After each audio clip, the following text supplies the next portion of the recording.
Kerap ejakulasi punca rambut gugur dalam 5,040 mg protein sebenarnya terkandung dalam 100 ml air lelaki. Per ejakulasi biasanya 2 ke 5 ml lah. So anda kata pukul rata 2.5 ml air per ejakulasi. Sebenarnya anda hanya merembeskan protein sebanyak 126 mg protein sahaja.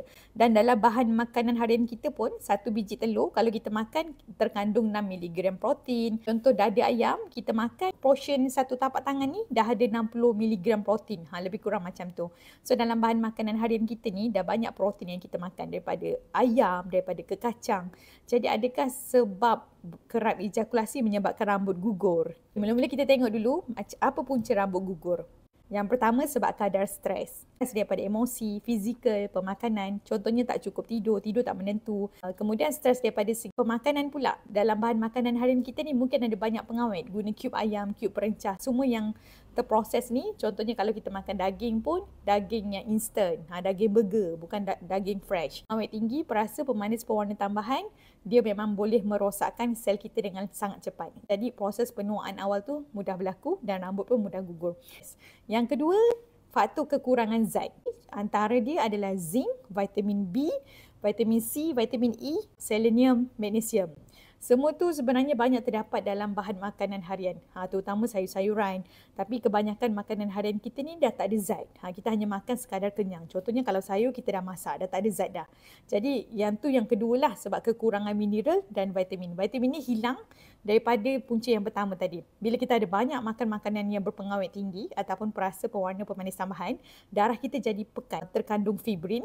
Dan fibrin ni boleh menyebabkan sel darah merah kita pekat dan aliran darah tak lancar. Itu yang menyebabkan rambut mudah gugur lah.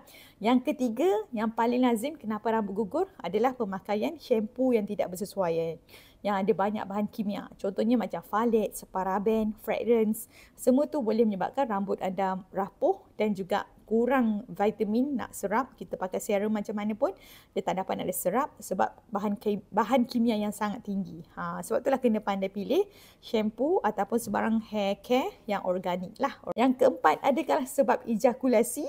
Jawapan dia tidak. Sebab lelaki, walaupun ada yang teorinya mengatakan per ejakulasi tu dia akan merembeskan satu jenis hormon DHT. Hormon DHT ni dia akan kacau kita punya hair follicle, tapi teori tu tak kukuh pun. So sebenarnya bila lelaki ejakulasi, dia akan merembeskan hormon gembira, oksitosin. So hormon gembira ni dia akan mengurangkan kadar stres dalam badan. Sebab hormon stres dan hormon seksual lokasi dia sama, dekat atas buah pinggang, kelenjar adrenal.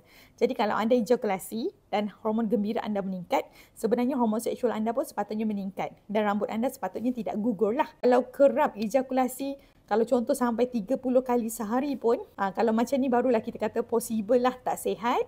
Possible boleh menyebabkan rambut gugur. Tapi kalau ejakulasi satu hari dalam 2 ke 3 kali tu, dia tidak menyebabkan rambut gugur. Tapi dia akan menyebabkan sperma anda banyak peramatang. Kalau like video ni, jangan lupa follow, save to favorite. Share ilmu penting ni kepada pasangan dan kenalan lelaki anda yang ada masalah rambut gugur. Boleh try susu super FRT beetroot. Selain untuk seimbang hormon subur, tapi untuk bantu mereka yang ada masalah rambut gugur jugalah. Sebab beetroot tu sendiri dia ada ekstrak lebih kepada lutein dengan manganese untuk support lagi hair follicle kita. Nak dapatkan ke mana? Tekan dekat showcase atas.